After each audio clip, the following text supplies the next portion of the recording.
Good afternoon, everyone. Good afternoon, Ma'am Messi. I am Jessa and I am here to discuss the continuation of Chapter 9, the Integrated Marketing Communication. So, integrated marketing communication is a strategic approach that unifies the brand marketing's efforts into multiple channels to create a consistent customers experience.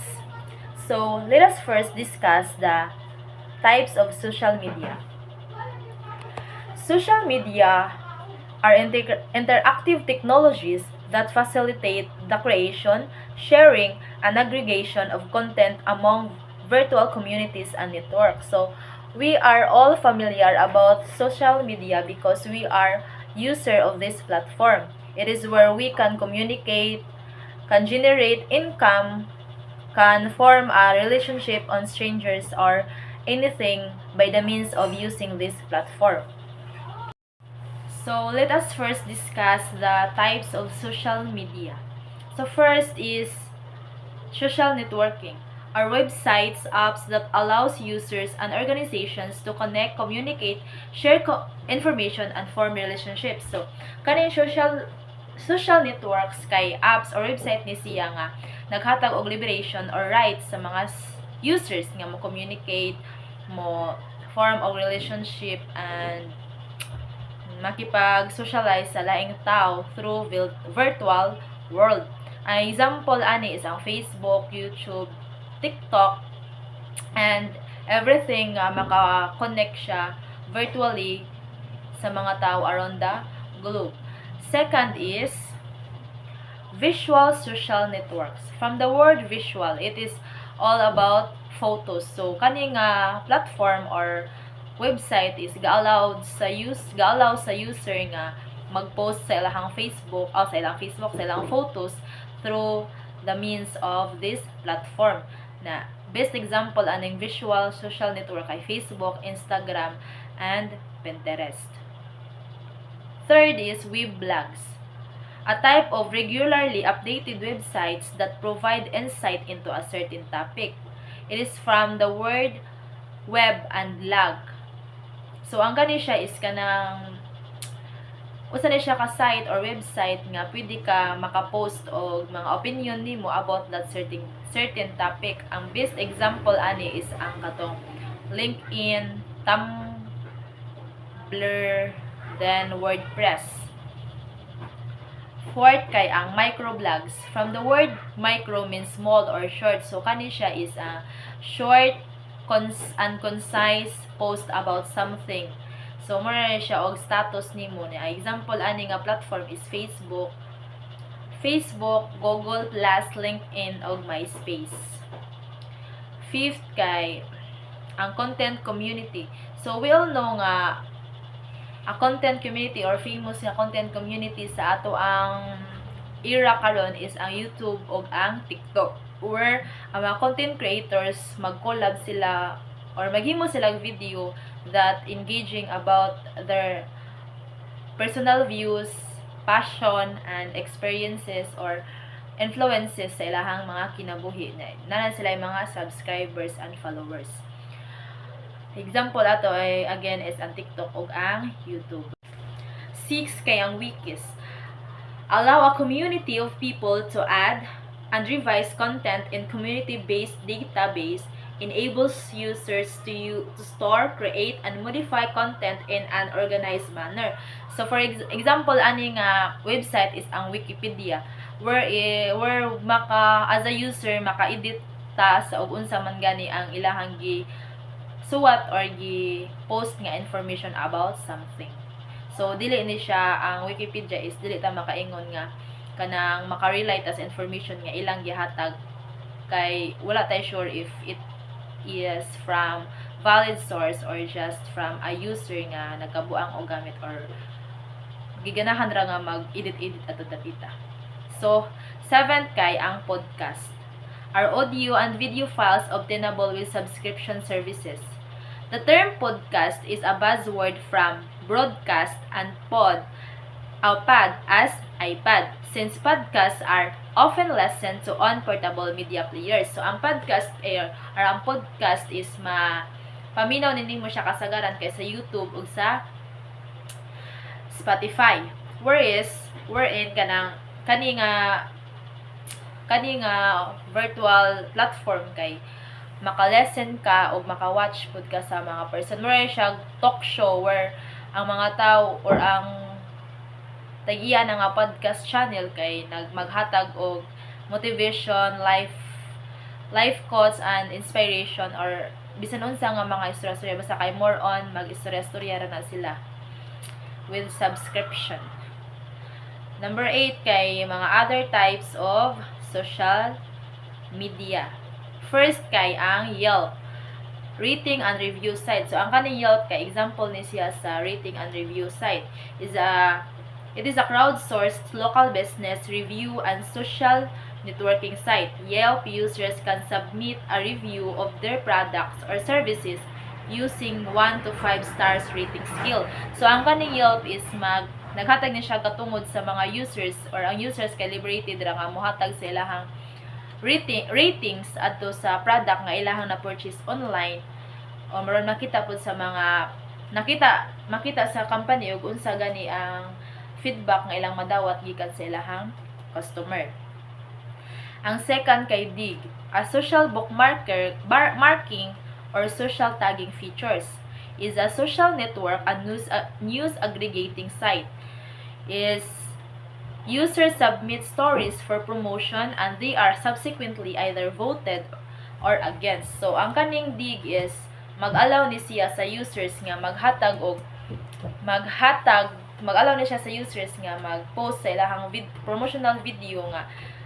For example, mag-video ko sa product nga cream silk. So, ako ni siyang i-post sa Dig.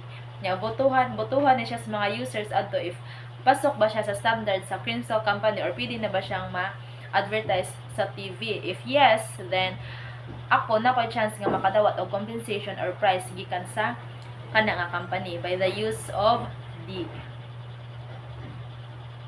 Third, Yahoo, forums and discussion boards, is a web or services provider that offers both search engine and directory of worldwide pages organized in hierarchy of topic categories.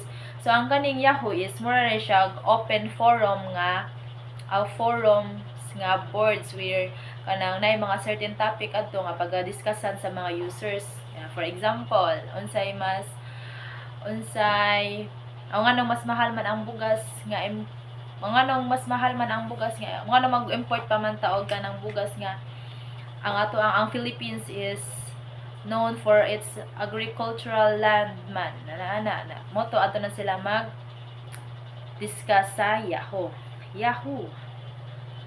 Fourth kay ang World of Warcraft. It is an example of virtual social worlds. Ang example of virtual social worlds kay World of Warcraft is a massively multiplayer online role-playing game. Fifth kay ang Spotify is a digital podcast and video service that allow users to have access to millions of songs and other content from creators all over the world. So ang kaning Spotify is kuan siya nag-need po siya subscription. So nadili ang music, podcast o video. So if imahang video is or imahang music imahang i-post sa Spotify, then makagain ka og earnings. So to sum up everything, we can conclude nga social media are useful or plays a vital role in marketing your product. Kay more on people nowadays are dependent on using social media. With the advantage, if the entrepreneur are wise enough to use this advantage, then he can gain the customer satisfaction and produce a higher profit of his business. And now, let's proceed to the promotion over the product life cycle. So, unsa man ning product life cycle? It is the length of time that a product is available to customers. So, mo ni siya kanang sukdanan og asa rataman ang product nga na magamit sa imuhang end user. So ang product life cycle has 4 stages. Have 4 stages. Kani ang introduction stage, growth stage, maturity stage, and decline stage. And let us first discuss the introduction stage. Product introduced in the market with purpose of building a distinct identity and heavy promotion is usually done for maximum awareness. So ang ganing introduction stage from the word introduce, imo pang introduce imong product sa market. So for example, kanang ato lang simplihan. So for example, magpaligya ka og milk tea. Nya before ka mo adto sa kung before kaning may palaila sa market ay imong milk tea, mangita pa kag sample population nga imong pakuanon sa imong patilawon sa imong milk tea. So maghimo kag sample sa imong product. So mao na ang sample gitawag na siya prototype. Prototype is an early sample, model, or release of product built to test a concept or process. So ang kaning prototype nimo mura siya first sample or first product nga imong i-produce to the market to test. Then, ang pagtawag sa pag-test sa imong product, gitawag na siya og market test. Refers to the process of testing a product, service, or marketing campaign in a specific market or audience to gather data and insights before full-scale launch. So, ang kaning market test na naka-prototype, na mangita na pag sample, ang katong sample nimo mo to imong target sample audience or sample population nga imong patilawan sa imong prototype. Yang katong pagtilaw nila, pag-evaluate nila, paghatag nila sa ilang feedback, mo to gitawag nga market test. So mao to sila ang duha ka elements sa pag-introduce or sa pag-introduce sa imong product into market before ka or before nimo introduce imong product, need nimo katong duha nga elements. So the second stage is ang growth stage. In this stage, companies' sales and profits begin increasing and competition also becomes stiff. So, di ba, kaya nahuman naman sa introduction stage. So, katong pag-market test nimo, if you have 90% or 80% good feedback from those sample population nga imong gipa-test sa imong prototype, then murag na-prove na nimo nga pwede na ni siya isalang ato sa market, pwede na ni siya i-build, pwede na mag-build og kanang shop.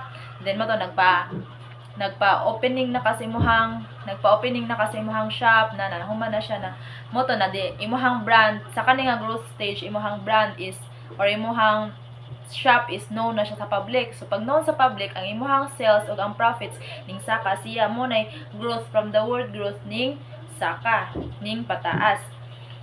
Yeah, samtang nakabaw naman, di ba, kay ato ang mga mindset sa mga Pinoy kay once gani nga makit-ani mo imong silingan nga nanay lambo nga negosyo, makig-kompetensya pug kanya. Ang worst nga part is ang iyaha pong kanang ikontra nga negosyo is pareha ra po sa imong product. So mo nang ang competition is open na or mapatimaw na ani nga stage sa growth stage. Ang third stage kay ang maturity stage.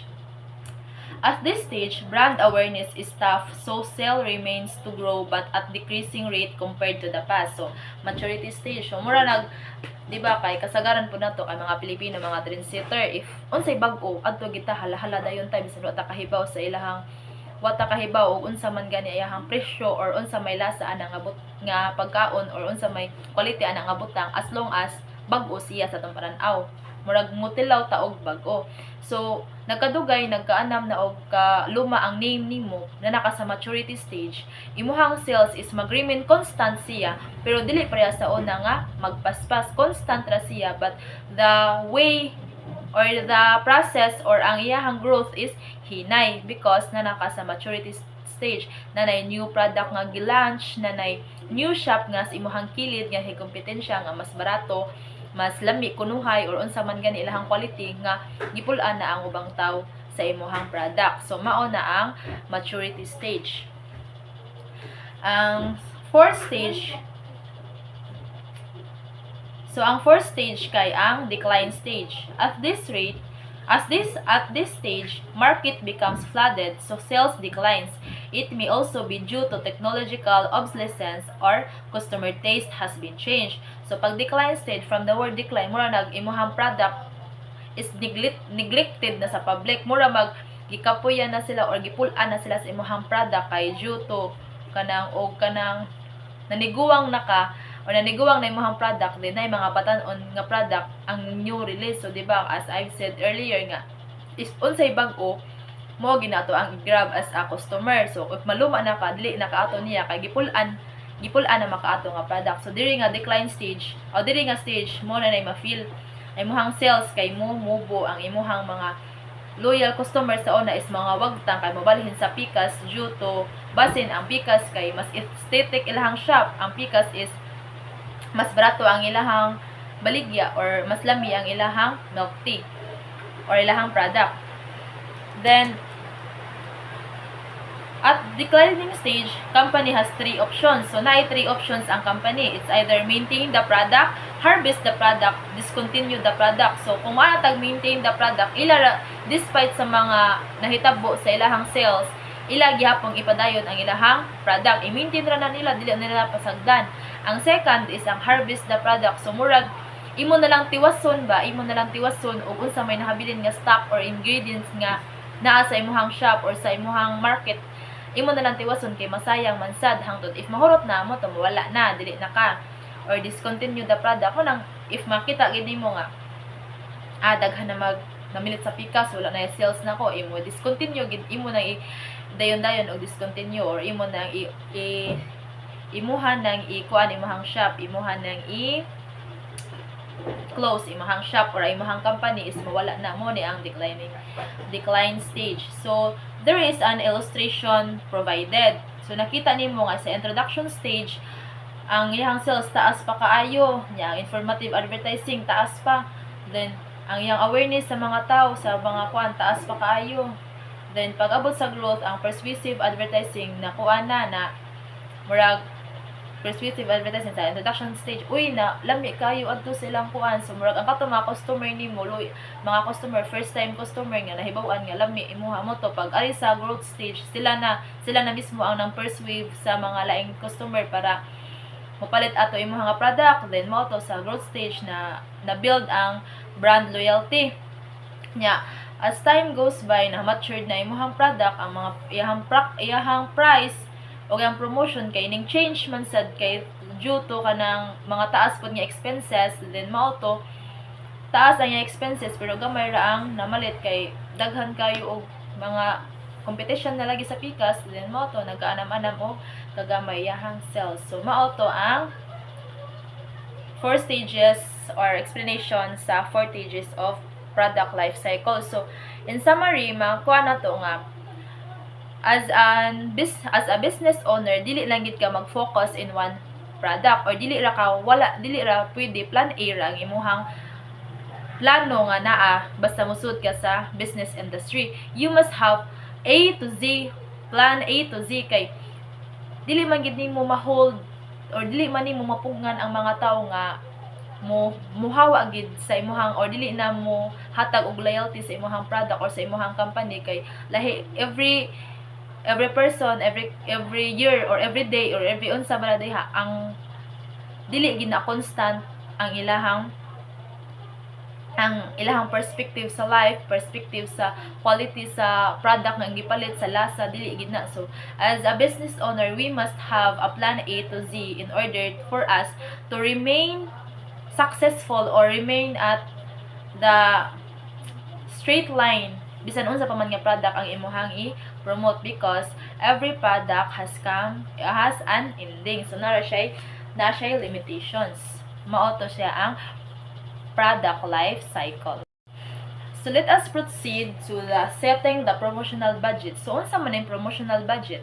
It is a specified amount of money set aside to stimulate the products or beliefs of a business, formed to anticipate the essential cost connected with growing a business or maintaining a brand name. So promotion, from the word promotion, in order to maintain your brand name or your company's image, you must promote your product. So ingon ani nadyo kay mga expenses nga dapat ilahi, mao ni siya ang promotional budget. mao ni ang promotional budget, pagbayad sa. So ato nang i-discuss how promotional budget are spent. So unsaon man ni siya pag-spend? What does promotional budget covers? Unsa may mga bayranan sa promotional budget? Letter A, branded goodies. Ang kato imuhang mga, so for example, ang imuhang, sige, ari lang ta sa mag-stick lang ta sa milk tea shop. So imuhang branded goodies ana kay ang iyahang mga, ang iyahang ingredients, ang iyahang kanang cup, straw, ang iyahang overall interior design sa imuhang product mo na ang example sa branded goodies. Letter B, design, production, and distribution. So, og mag-promote ka og product, dili naman kay mag-focus lang ka sa product nga imong gi-promote, but also sa imong palibot, kay dapat catchy man sa mga, sa pananaw sa mga tao ang environment, ang ambience or ang kanang surroundings sa imuhang product nga giyon na promote. So dapat magasok ang design, ang production ug ang distribution. Then ang third, employee and client engagement. So kanang, for example, unsaon man, di ba, human labor is a capital man. So unsaon nimo pag promote sa imong product if wala human labor, wala ang brain, wala ang function. So dapat mag-budget po ka para sa employee ug sa imong client engagement. So if kahibaw na ta asa spend ang ato ang promotional budget, so mangutana na pud ta unsaon pag-spend, how to allocate the promotional budget. So there are 4 methods for promotional budget. So naay upat ka ways on how to budget your promotional expense or budget. So first kay ang affordable method. So this method involves setting your sales promotion budget based on what you can afford to spend after covering your other expenses. So before ka mag-set sa imong promotional budget, before ka maghatag og budget para sa promotion sa imong product, dapat imo sang i-consider ang katong mga expenses, other expenses nga imong magasto sa paghimo or sa pag-promote sa imong product. For example, ingredients sa milk tea, rent expense, electricity bill, water, tanang mga expense imuhang ikuan daw 100,000 ang imuhang budget unta nya gikuan man ay mga expenses nga naisikot ganina. So if ang mahabilin is 40,000 na lang, so katong 40,000 na lang ang imuhang gamiton as promotional budget. So ingon anaon ang paggamit sa affordable budget. Imo sang i-consider ang expenses before ka mag-budget para sa imuhang promotion. So, the second method is the percentage of sales method. This is simple method that links the relationship between promotion spending, selling price, and profit per unit. So, kani siya is, unya ra ka mag-set sa imuhang promotional budget if mahuman na nimo og kwenta ang imuhang nagasto pag sa selling price o imuhang profit per unit. So makonsider na nga ug unsay resulta nga mogawas aning duha, mo na nang imuhang tubag or imuhang budget sa imuhang pag-promote sa imuhang product. There are advantages of percentage of sales method. These are easy to define goals, clear budget, focus on profitability. So dali na nimo ma-define imuhang goal kay if mahibaw-an to nimo og pila imuhang sobra atong selling price ug ihang profit, pila yang sobra, sige kani siya mao ni siya ang para sa budget. Then ang clear budget, sakto ang ihang pag-budget, sakto nga para ang katong sobra is para sa promotional budget. Then focus on profitability. Then na siya mga advantages na poy disadvantages. Mo ni ang missed variables relies on past behavior, short-term focus.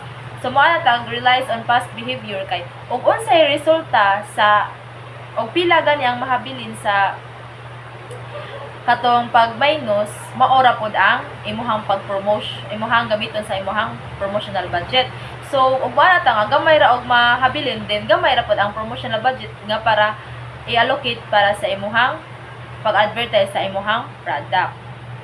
Ang ikatulo kay ang competitive parity method. This method follows the policy of the competitors regarding promotion budget, known as defensive strategy used to defend the reputation of a company. Examples of this are adopting best practices, standards, strategy, or outsourcing. So, ang kaning competitive parity method kay ug unsay gigamit sa pikas, imuha pong gamiton i-apply sa imuhang or imo i-compare or imuhang i-apply sa imuhang kaugalingon nga pag-budget. Nya, mo tawag po siya defensive nga strategy kay imuha mang i-defend ang imuhang reputation sa imuhang company.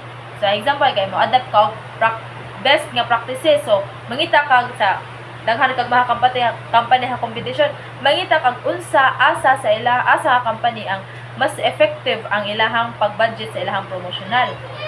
Na itaas nga standard ilahang strategy is pasok rasad sa mura siya, in simple term, mura kag ang kani nga method is mura kag mangupya sa lain nga company but for the betterment of your company. Mangupya ka pero imong pampalambuon mangupya ka sa ilahang idea pero mas kinahanglan nga labaw pa imuha kaysa sa ilahang nahimo or pag-budget sa ilahang promotional budget. Then ang kinalasan is objective and task method. A method of setting a promotional budget in which the marketer decides the object to be accomplished and the task necessary to achieve the object. There are 3 steps of building up objective and task approach. First, defining the communication objectives that are to be accomplished. Second, determining the specific strategies tasks needed to attain them. And third, estimating the cost associated with the performance of these strategies. So, ang kanay objective ang task, from the word objective ang task, is naa kay clear nga goal. So, maghimo ka og objective. Unsa man imong kinahanglan, unsaon man siya pagkuha, ug makuha na nimo, unsaon man nimo. Mao ni siya ang objective task method. Kay para, if kani siya nga method is, mura ni siya og kanang nanakay, learning objectives, mo na siya ang goal objectives. Clarify, nanay clarity, nanay assurance, nanay security, kay nakaplano naman siya daan. So, mao ni ang 4 types of methods for promotional budget. Before this chapters end, I want to sum up everything or to conclude that integrated marketing communication is vital to an entrepreneur to study. Kay if diha kahibaw asa ug unsa ang pasikot-sikot nga gikinahanglan sa imuhang customer, of course dili jud nimo makuha ang ilahang mga kwarta o dughan di ay dili nimo sila mapalab sa imuhang negosyo. Kay ug mo padayon mag-post ka og product pero wa kahibaw asa imong gi-post, dito nimo gi-post sa Telegram niya. Ang Telegram is dili man na siya known or dili kay na siya ingon nga sikat nga platform para sa mga kabatan-unan. What if imuhang laging product ay milk tea ug imo siya gi-post sa Telegram niya. Most of us nga teenager kay ari sa YouTube, ari sa TikTok, ari sa Facebook. So ug ato nimo i-post sa dili sikat, no, dili pod siya namo. Nya mo na dapat kahibaw ka sa mga types of social media where most of the students or the teenagers are likely to spend their time. Then if dili pud ka kahibaw unsaon unsaon nimo pag ilailaw asa ra gid kutob ang imuhang product, then dili pud ka molambo as an entrepreneur. Kay murag dapat ba nga bisan pag unsa ka nindot or unsa ka lambo ang imuhang negosyo ana nga season, dapat inahag magmura kag na sa imong back of your mind ba nga what if di na siya mura kag na kay negative nga side nga mangita og lusot kay para makahimo na pod kang laing plano in order for you nga bisan pag mawa tong ma-failed ang plan A na napod kay plan B.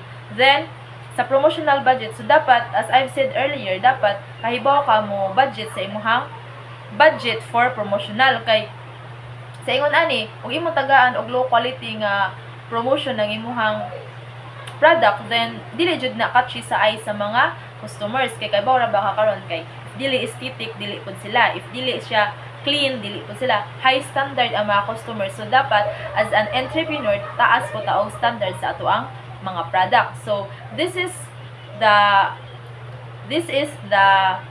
numbers or mga list nga nung kinahanglan nga magkat-on or studihan ang integrated marketing communication as an entrepreneur. Unta na amoy nakot-onan, daghan kayong salamat. Bye-bye.